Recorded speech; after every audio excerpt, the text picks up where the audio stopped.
My name is Ian Wigmore. I'm a storage architect with Intel, and recently I've been building storage solutions using the infrastructure processing unit, otherwise known as the Intel IPU. Today I'm going to be talking about one of the proof of concepts I've been working on, which configures IPUs as a bunch of mini servers. So I've included the abstract there just for completeness for your reference. So I always like to start with the end in mind. And this is not for answering now, but I would like you to keep it in mind during the presentation. This possibly may be a little bit reductive, but data centers with modern workloads are hitting power and cooling limits. And in response to these limits, we, Intel, have focused on building a low-cost, low-power, and compact server cluster. So the questions I have are, is there value here? And if so, which distributed scale-out applications should we be considering? So I know the Q&A session is on the way. I'm going to do a bit of the Q as well. So this talk will be touching upon the following, laying out the foundations of putting together a Cassandra cluster using IPUs configured in root port mode. I'll highlight some of the various IPU topologies for storage applications and contrasting initiator target with endpoint and root port. We'll cover an overview of the IPU SoC, system on a chip, and the boards used to build a cluster. And then I'll describe the software that runs on the IPU and where it's located. I'll touch upon an update on the POC progress along with some performance tuning, which basically was for reducing client-side tail latencies. And finally, a summary of what is planned next. By the way, these diagrams on the right was just to offer a taster of what's to come. Please don't read them. Larger versions follow, I promise. In most cases, an IPU add-in card will be installed in a traditional x86 CPU server. The IPU, in this case, acts as a downstream PCI Express endpoint to the CPU's root port. This is done so that the IPU will offload various infrastructure work from the CPU, such as networking, storage, and quite possibly security duties. This allows the CPU to concentrate its clock cycles on running tenant applications. In other words, if it smells of infrastructure, the IPU will handle it. Alternatively, the IPU itself may be configured as a root port, so it can communicate with downstream endpoints, such as NVMe SSDs, GPUs, or NICs. The IPU root port mode is also known as headless mode because there is no CPU involvement here.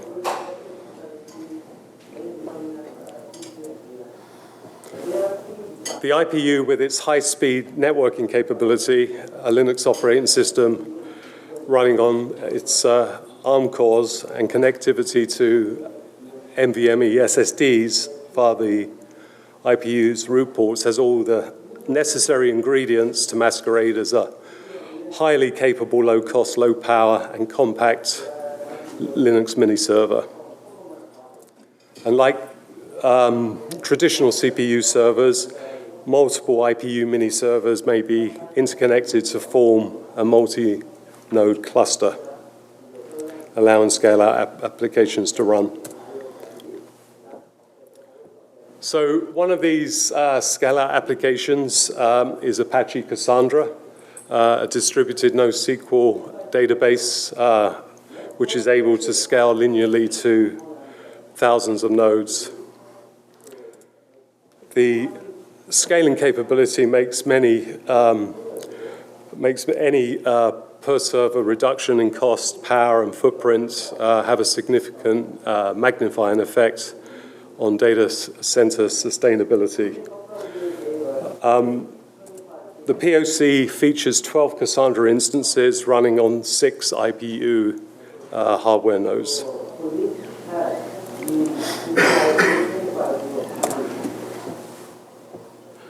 So, Cassandra usage. Cassandra remains widely popular with more than about 6,500 companies and organizations deploying it for many diverse applications.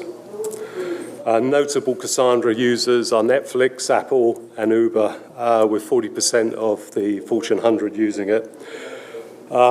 Cassandra was originally developed at Facebook to power the Facebook inbox search feature, and I'll provide an overview of the POC's pathfinding work on how to build these Cassandra clusters, and then show how to make it run performantly by lowering tail latency whilst keeping throughput high.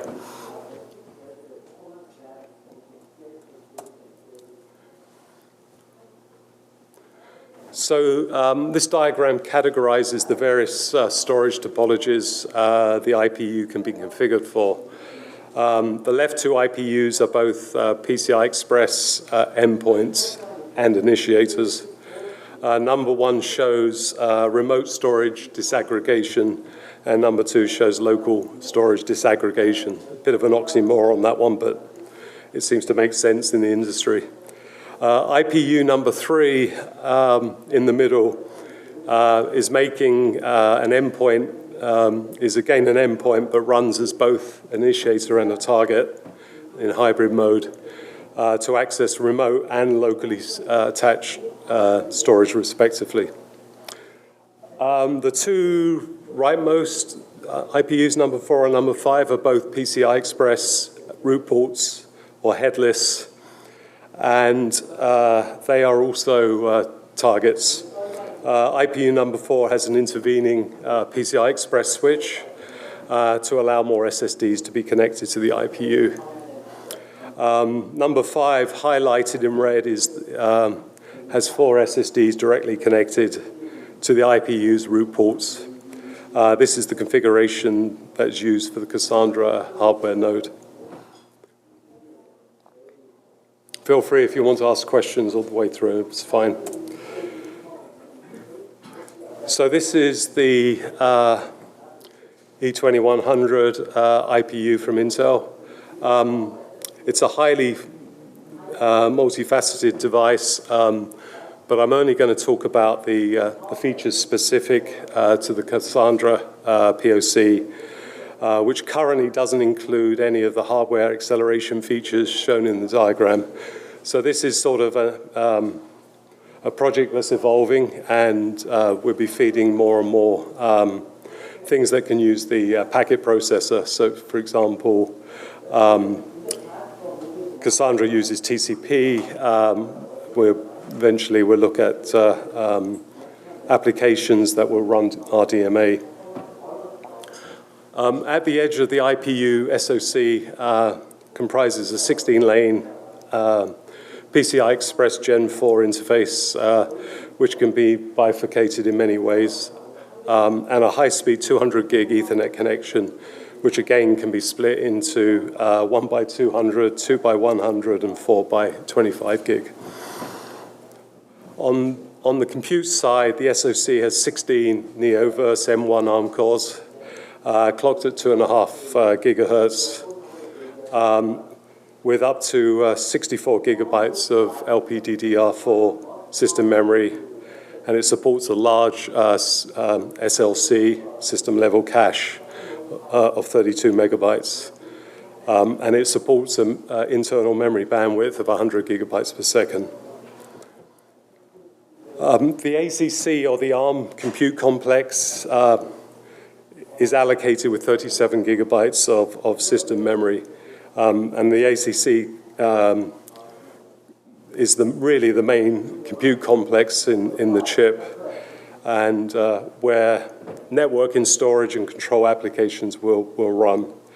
In this POC case, it's where Rocky Linux 9.3, the Java runtime environment, JRE, and Cassandra run. I don't think I mentioned Cassandra is written in Java, unfortunately. The IMC, or the Integrated Management Complex, is supported with two Cortex A53 ARM cores, and where customer management agents would run. The IMC is typically used for configuration, upgrading, secure boot, reset, device level security, etc.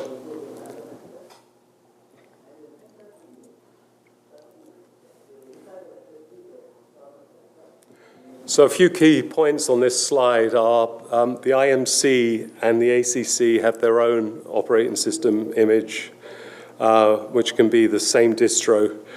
This proof of concept uses Rocky 9.3 on both the IMC and the ACC.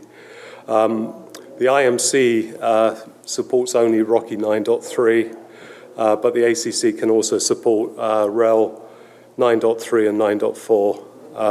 Or at least I've been told they're coming very soon.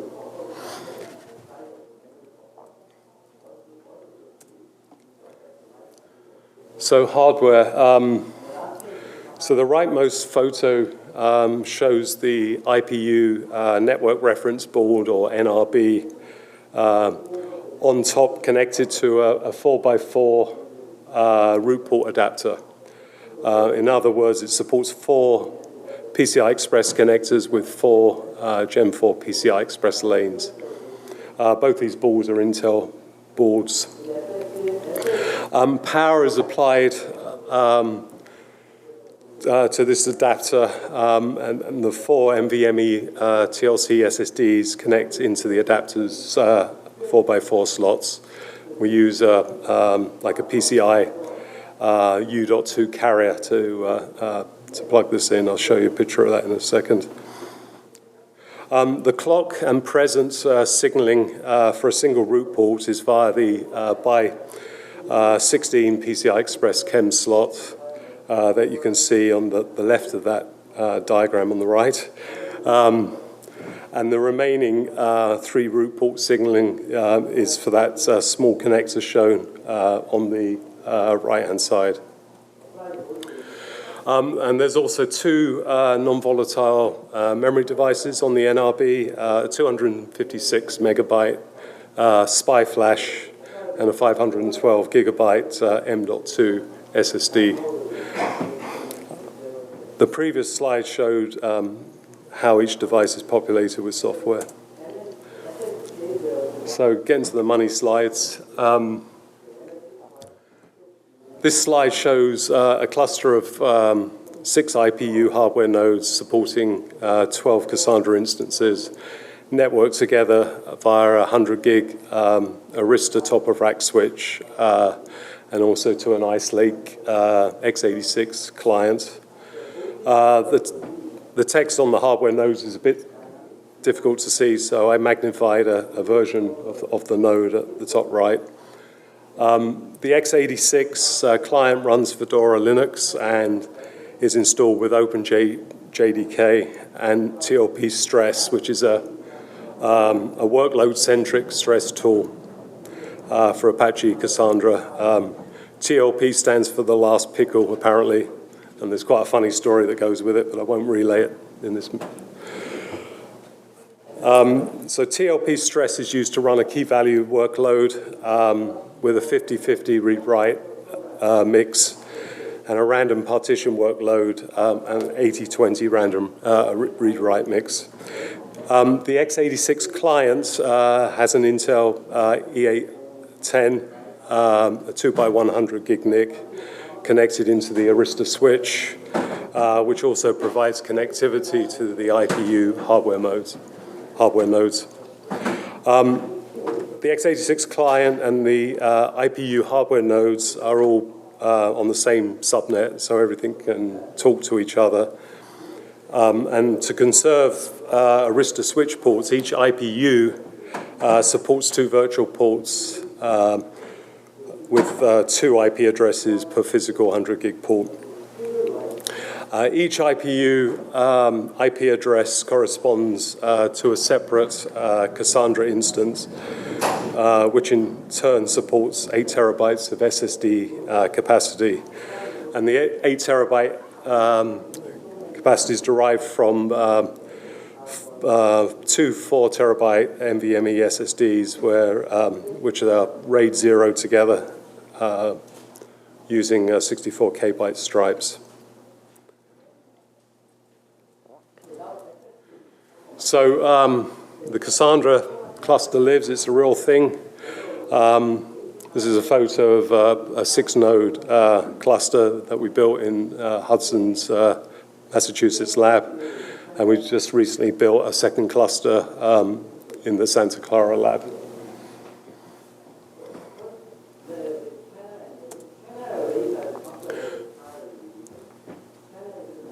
So the virtual ports previously mentioned are configured using the node policy tool. In our case, we require 2 virtual ports on 1 physical 100 gig IPU port, on which we'll support 2 unique IP addresses that are then surfaced up to the ACC. So basically, there's 2 Cassandra instances per node, so they take 1 each of the IP addresses. The uplink vPorts line creates the relationship between the IPU's physical port, 100 gig port 0. And then lastly, the node policy tool, using it, you need a unique MAC address applied to each IPU hardware node as they come shipped with identical MAC addresses. I found that out the hard way. And we also have a tool called Adaptive NVM, which is a GUI-based tool, and you can select the correct root port bifurcation. And in this case, it's 4x4 to support the 4 TLC SSDs.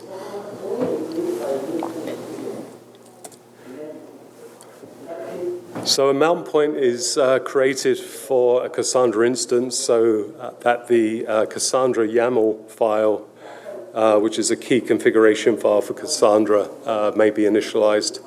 The current POC uses the Linux software RAID utility, MDADM, to RAID 0 2 of the 4 terabyte NVMe SSDs together, creating as mentioned, an 8 terabyte device, which is owned by the instance. At that point, then an ext file system can be written to it. Cassandra also works with XFS, but I couldn't see any discernible performance difference between the 2 file systems.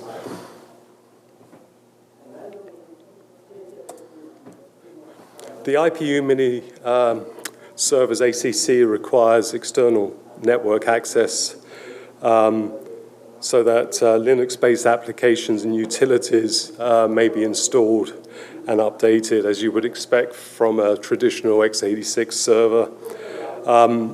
This ability is configured from the IMC, the Integrated Management Complex, using port forwarding to create an SSH tunnel through the IMC and the x86 client, which already has external network connectivity.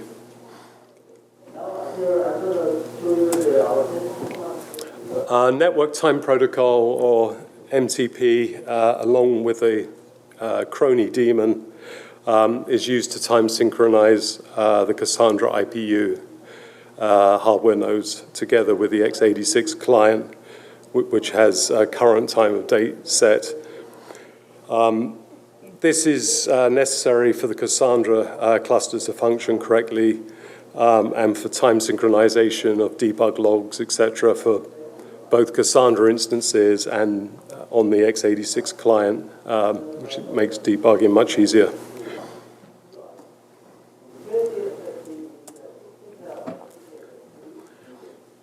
Looking at the Cassandra and Java configuration files, there's more files, but these are the key ones that have got to be touched.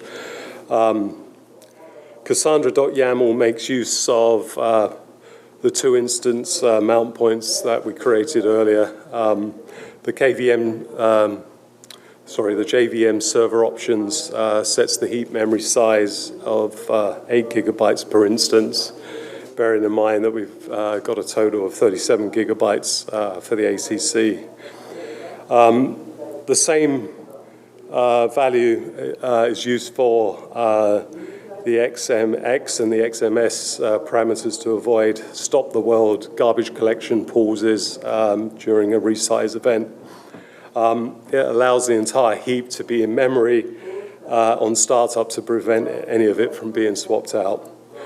JVM server options is predominantly used to set up the ZGC garbage collection algorithm and a number of performance-related parameters, of which optimum values were found by a lot of experimentation.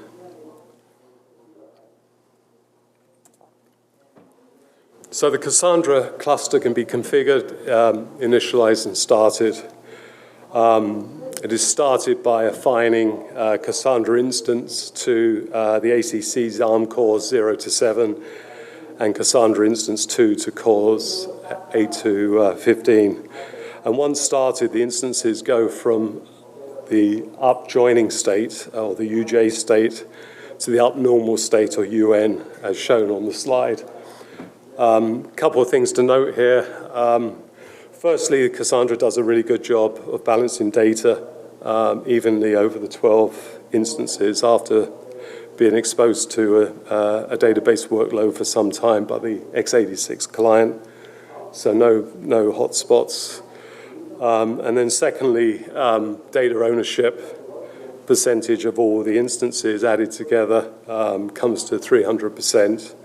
And this indicates that triple replication is being used, which is standard for a production Cassandra cluster.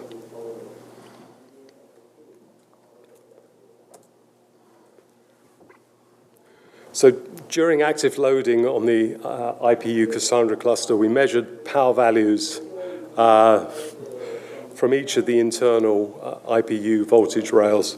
And summing these together, we saw a total IPU NRB power draw of only 40 watts, with an additional 32 watts coming from the 4 NVMe SSDs. So basically, 72 watts with 2 Cassandra instances, or 36 watts per instance, compared with Cassandra clusters that we've got set up using x86 servers. This compares very favorably with a range of 300 to 375 watts per instance. So it's about a 10x difference.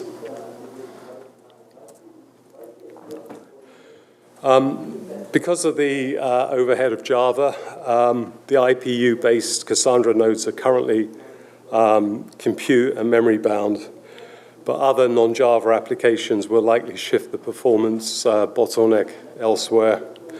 The aim is for 2 Cassandra instances on the IPU to be running at 80% utilization to provide enough headroom for garbage collection and compaction duties.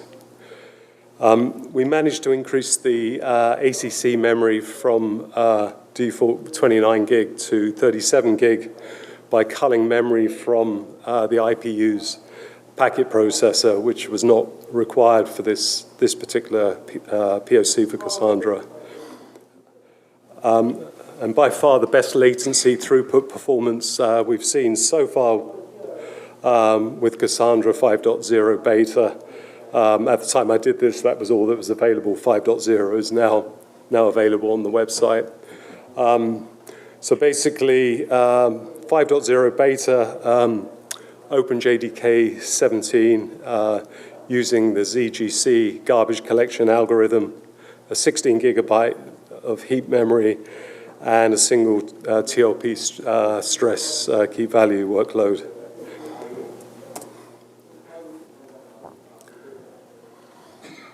So hopefully that comes out. Yep, good. So building and bringing up the IPU-based Cassandra cluster was a lot of work, but it was nothing compared with performance tuning it.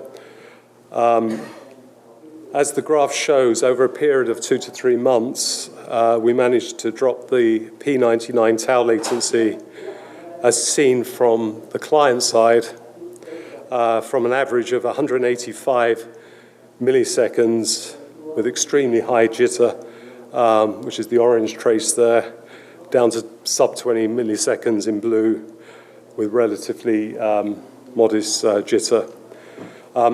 The jitter reduction was largely down by the selection of garbage collector algorithms. We changed from the default concurrent mark and sweep or CMS garbage collector for the newer ZGC garbage collector, which was also responsible for helping lower that tau latency.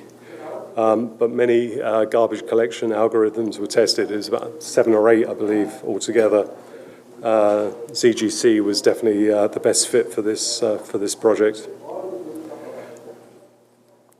CMS, which was previously used, is designed for applications that prefer shorter garbage collection pauses and can afford to share processor resources with the garbage collector while the application is running. ZGC is a newer specialized garbage collector that focuses on managing large heaps and minimizing pauses in Java applications. Ideal for applications such as Cassandra that require consistent response times and low latency. Over and above Java tuning, further latency reductions were achieved from other domains, such as Cassandra itself, the Linux operating system, networking, SSDs, and by increasing system memory. Cassandra loves memory. The stretch goal for this is to get down to the sub 10 millisecond tau latency value, which is designated by the green box shown there.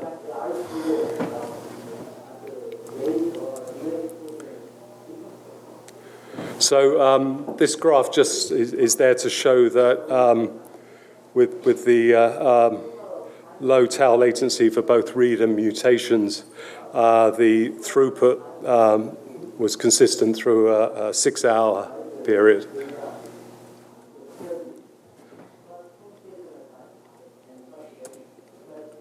And then this graph compares the spec JVM performance of 16 threads of Ice Lake with 16 threads of the IPU. It's measuring the Java runtime environment, JRE, performance for just compute and memory. There's no network or SSD involvement here. And as you can see, the performance deltas between the two compute platforms are highly workload dependent. Why do you have more on the crypto? Not sure yet. We haven't sort of figured that one out, but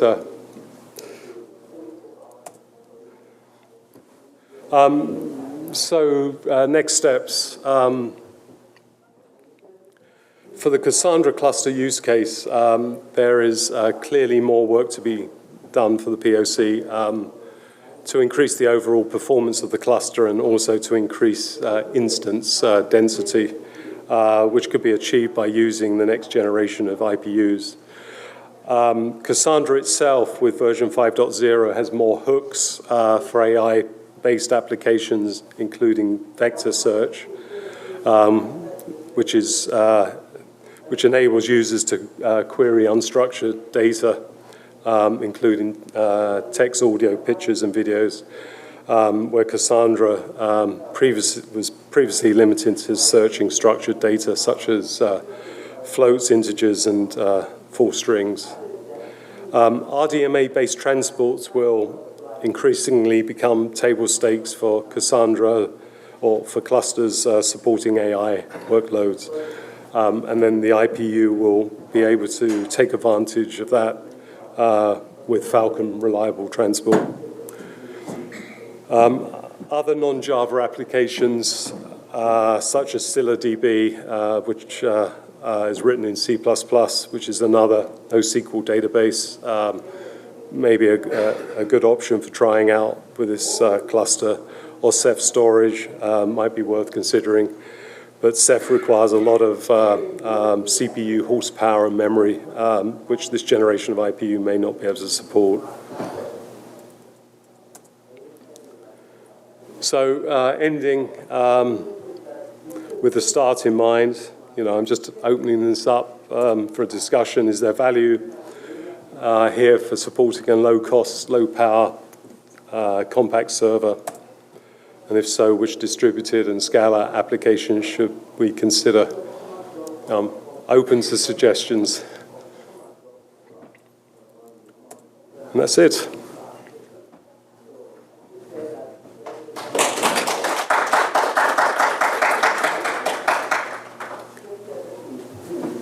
Right. Any questions? You're not allowed to ask anymore. Yes, you can. I know you want to.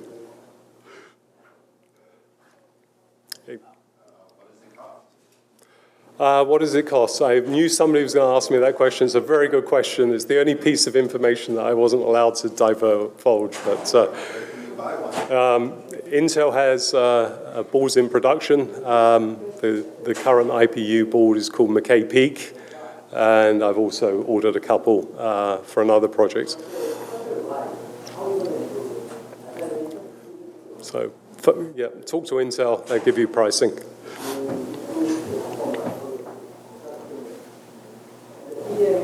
Missed the original part, but why did you choose just Cassandra? Because we were working with a customer that wanted to sort of understand the performance differences between an x86 server-based cluster and an IPU-based server cluster. And that sub 10 milliseconds was sort of the goal of the project.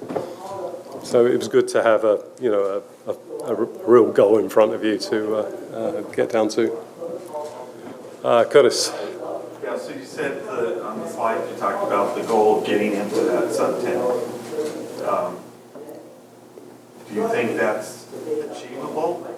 How do you feel about being able to accomplish that in future iterations? Yeah, so we had a sort of a canned workload from the customer, which sort of represented a production system.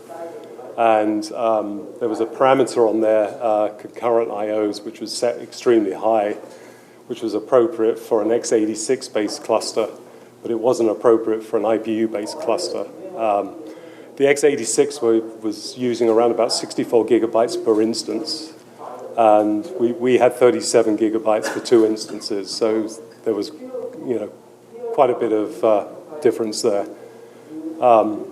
Sorry, what was the other part of your question? I lost the thread of it.